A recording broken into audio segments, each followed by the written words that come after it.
इस वीडियो में आप इतिहास की 10 ऐसी हैरान कर देने वाली घटनाएं जानोगे जिन पर शायद ही आप यकीन कर पाओ। सो वीडियो को आखिर तक जरूर देखना।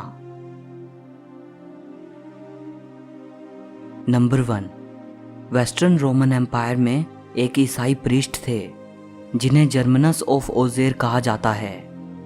सन 430 में ईस्टर संडे के दिन जर्मनस की ईसाई सेना पर ईसाई विरोधी बारबेरियंस ने धावा बोल दिया। उस वक्त जर्मनस की सेना ने एक साथ मिलकर ऊंची आवाज में एक शब्द बोला, हालेलुया।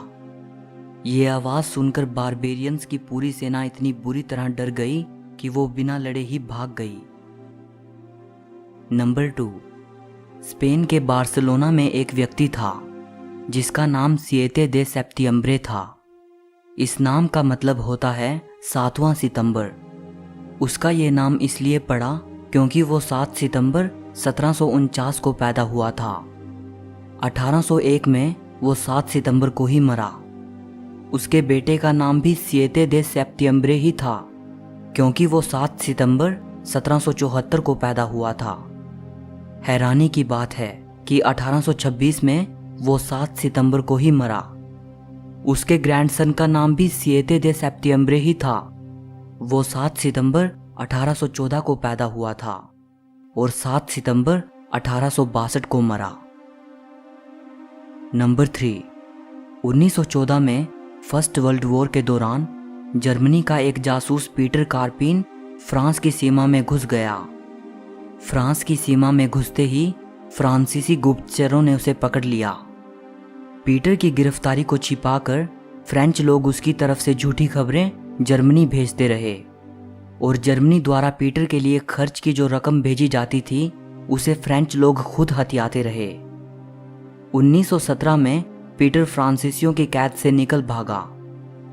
अब संयोग देखिए, जो पैसे जर्मनी की तरफ से पीटर के लिए आते थे उन्हीं पैसों से फ्रांसीसियों ने एक कार खरीदी। 1919 में उस कार से एक व्यक्ति कुचलकर मारा गया। बाद में पता चला कि वो शख्स पीटर कार्पिन ही था। नंबर 4, 1967 में ऑस्ट्रेलिया के प्राइम मिनिस्टर हैरोल्ड होल्ट अचानक गायब हो गए और आज तक उनका कुछ अता पता नहीं है। उनके गायब होने को लेकर बहुत सारी कॉन्स्पिरेसी थियरीज हैं। क्योंकि उनका कुछ पता नहीं चल पाया इसीलिए ये मान लिया गया है कि वो 1967 में ही मर गए थे। नंबर 5, 1724 में स्कॉटलैंड की मैगी डिक्सन नाम की एक औरत को फांसी की सज़ा सुनाई गई। उसका क्राइम ये था कि उसने अपने नाजायज़ बच्चे को तुरंत उसके पैदा होते ही मार दिया था।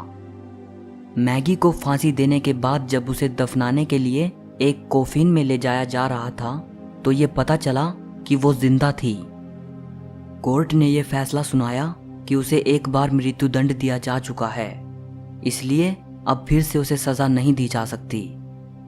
इसके बाद वो औरत 40 साल तक जिंदा रही और उसे हाफ हैंगिड मैगी कहा जाने लगा। नंबर 6, 17th सेंचुरी में मोरक्को में मुले इस्माइल नाम का एक सुल्तान था।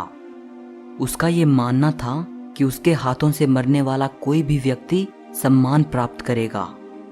इसीलिए वो हमेशा अपनी रकाब पकड़ने वाले नौकर का सिर काटकर उसका शुक्रिया अदा करता था। इस तरह उस बादशाह ने अपने 10,000 नौकरों को मार डाला। नंबर 7, 1 सितंबर जापान के इतिहास में बहुत बुरी तारीख है। जापान में विनाशकारी भूकंप 6 बार ठीक इसी तारीख को आया। सबसे पहली बार 1 सितंबर 827 को, फिर 1 सितंबर 859 को, 1 सितंबर 867 को, 1 सितंबर 1185 को, 1 सितंबर 1649 को और आखिर में 1 सितंबर 1923 को। जापान में सबसे भयानक भूकंप 1 सितंबर 1923 को आया था जिसमें टोक्यो और योकोहामा शहर तबाह हो गए। नंबर 8, फ्रैंक हेस नाम का एक व्यक्ति जो कि एक घुड़सवार था। 4 जून 1923 को उसने एक हॉर्स रेस में हिस्सा लिया। बदकिस्मती से फ्रैंक को रेस के दौरान हार्ट अटैक आ जाता है और रेस के बीच में ही उसकी मृत्यु हो जाती है। लेकिन हैरानी की बात है कि मरने के बाद भी वो अपने घोड़े से नीचे नहीं गिरता और उस पर बैठा हुआ ही फिनिशिंग लाइन को पार कर जाता है। इससे पहले फ्रैंक ने अपनी जिंदगी में कोई रेस नहीं जीती थी और किसी ने उससे ये उम्मीद नहीं की थी कि वो ये रेस जीतेगा। ज़्यादा हैरानी की बात यह है कि वो रेस के बीच में ही मर जाने के बावजूद भी इस रेस में पहले स्थान पर आता है। नंबर 9, 13th सेंचुरी में कैथोलिक चर्च के पोप ग्रेगरी ने यह दावा करना शुरू कर दिया कि जो काली बिल्लियां होती हैं वो डेवल वर्शिप से जुड़ी होती हैं, इसीलिए काली बिल्लियों का वजूद दुनिया के लिए सही नहीं है। पोप के इस बयान के बाद पूरे यूरोप में काली बिल्लियों का सफाया होना शुरू हो गया और धीरे धीरे काली बिल्लियों की तादाद बेहद कम हो गई। इसका नतीजा ये हुआ कि चूहों की तादाद काफ़ी मात्रा में बढ़ गई। माना जाता है कि चूहों का इतनी ज़्यादा तादाद में बढ़ना ही वो कारण था जिसने ब्लैक डेथ महामारी को पूरे यूरोप में फैला दिया था, जिसकी वजह से यूरोप की आधी आबादी ख़त्म हो गई। नंबर 10, 19th सेंचुरी में इटली के एक राजा थे, किंग उम्बेर्तो फर्स्ट। इनका एक हमशक्ल था जिसका नाम उम्बेर्तो सांतिनी था। दोनों बिल्कुल एक जैसे दिखते थे। दोनों इटली के ट्यूरिन शहर में एक ही दिन पैदा हुए थे। इन दोनों की पत्नियों का नाम मार्गेरिटा था। दोनों का ही एक एक बेटा था और दोनों के बेटों का नाम वित्तोरियो था। दोनों इटली के मोन्सा शहर में एक ही दिन बंदूक की गोली से मरे थे। राजा को असैसिनेट कर दिया गया, जबकि उम्बेर्तो सांतिनी का मारा जाना एक दुर्घटना थी। सो इस वीडियो के लिए इतना ही।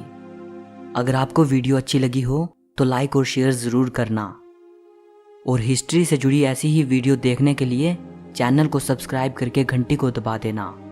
इससे मेरी नई वीडियो का नोटिफिकेशन आपको मिलता रहेगा। सो मिलते हैं अगली वीडियो में।